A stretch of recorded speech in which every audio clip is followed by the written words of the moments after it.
Hi everyone, welcome back to ভোজন বিলাস। তো আজকে আমি এখানে করছি দই কাতলা। তো দই কাতলা করতে আমাদের লাগছে কাতলা মাছ। তো আমি নিয়ে নিয়েছি 4টে মাছ। তো ভালো করে ধুয়ে আমি নুন আর লেবু মিশিয়ে আধ ঘন্টা রেখে দেব।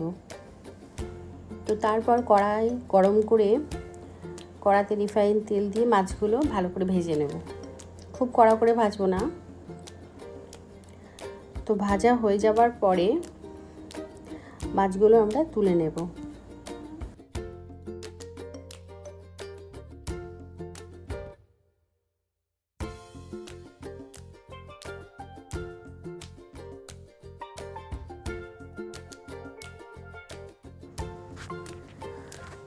তুলে নেওয়ার পরে আমি একটা পেঁয়াজ এখানে ভালো করে ভেজে বেরেস্তা করে নেব।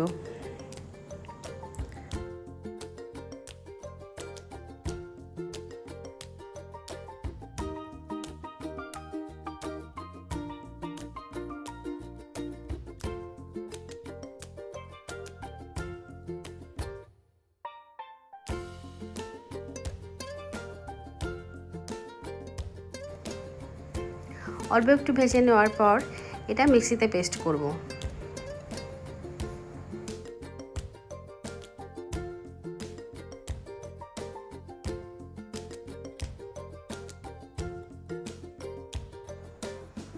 কালো জিরে দেওয়ার পর যে পেস্টটা আমি বানিয়েছি, পেঁয়াজ, রসুন, আদা, কাঁচা লঙ্কা, এই পেস্টটা আমি দিয়ে দেব।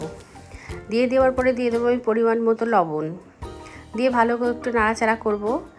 তারপরে এখানে আমি কাজু বাদাম ভিজিয়ে রেখেছি, সেটা আমাদের পেস্ট করতে হবে। এখানে আমি বলতে ভুলে গেছি যে আমি গরম মশলা তেলের ওপর ফোড়ন দিতে ভুলে গেছি, সেটা আমি এখন দিয়ে দিলাম।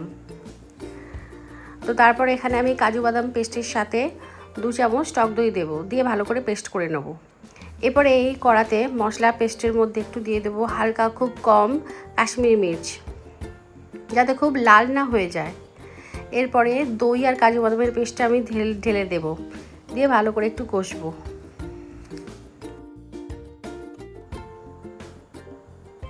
এরপরে কষার পরে আমি যে বেরেস্তাটা করেছি সেটা একটু পেস্ট করে নেব, নিয়ে ঢেলে দেব।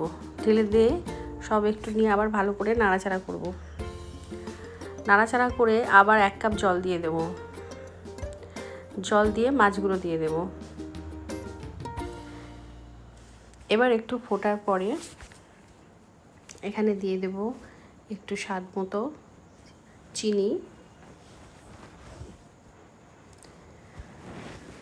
তারপরে দিয়ে দেব 1 চামচ ঘি।